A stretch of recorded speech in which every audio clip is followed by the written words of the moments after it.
with John Ostrander, who is famous for his writing with Star Wars, but I wanted to talk to him a little bit about why he came to Kids Read Comics as well as about his work. So, John, thank you so much for speaking with me. Oh, my pleasure.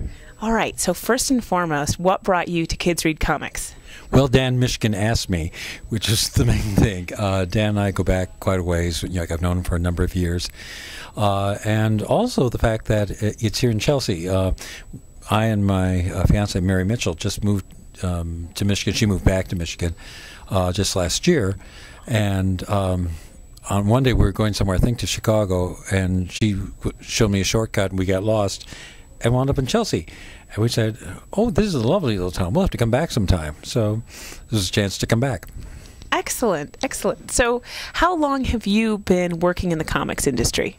Oh, it's got to be about 25 years now. My joke is that I've deforested small sections of the planet with my output. Absolutely. So some of your most famous stuff is with Star Wars. How did you get into that?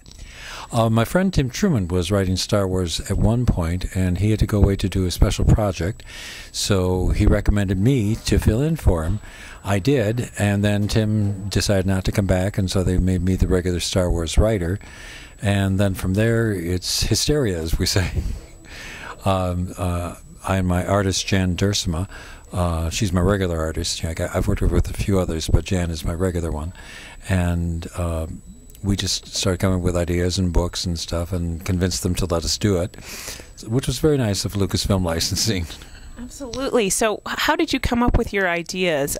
Some of your characters tend to be a little bit on the darker side. It's kind of, as it's called Volume 10 Extremes. So. Yes.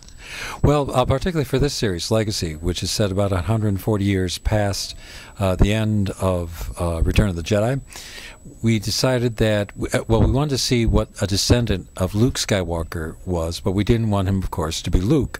So we said, well, what if Han Solo was a Jedi? So we wanted to start off with that concept, and that developed into Cade Skywalker. Cade is not a role model. He can be very dark, but he's a good soul trying to find his way, which eventually he does by the end of the series. Excellent, excellent. And could you talk about one of the other things that you've done? Sure. You've got here. Sure. Now, this is my own creation, my own character, Grimjack, and this is the cornerstone on which my entire career is based. Oh. I like to play in what I call narrative alloys. I like to cross, or I guess today they're called mashups. I loved hard-boiled detectives, and I loved sword and sorcery, so I wanted to meld them together and come up with what I was calling a hard-boiled barbarian.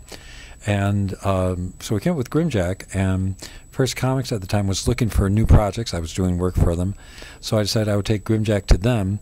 We'd set it in this world called Sinisher, which is a multi-dimensional world. You cross the street, and you're in a different dimension with physical laws and all the rest of it changed. And Grimjack himself is one part hard-boiled detective, one part barbarian, one part time-traveling bounty hunter, like a mercenary. So he's all of that, and it allows us to tell a wide range of different stories. Absolutely. That is really, really interesting. And at Kids Read Comics, you actually taught a little program. And can you tell us a little bit about that? Yeah, well, in a lot of different conventions for the past couple of years, I've been doing little seminars or classes or whatever they are looking for. I did teach for a time over at the Joe Kubert School in New Jersey when I lived there. And I've distilled what I know about comics over the years. So this particular topic was where do you get your ideas from? And so I took different elements of some of the classes that I've taught, and basically, well, ideas are all around. You can find ideas anywhere. It's a question of what do you do with them? What happens once you get an idea? And so I emphasize things like, if you're going to be a writer, first you have to write it down. You can't tell anybody your idea until you've written it down, because it's kind of like letting the air go out of a balloon. If you do that, you only have a limp balloon. So first you write it down, and then you can do something with it. That's really fantastic. Thank you so much for taking the time to talk with me. Oh, my pleasure. Absolutely.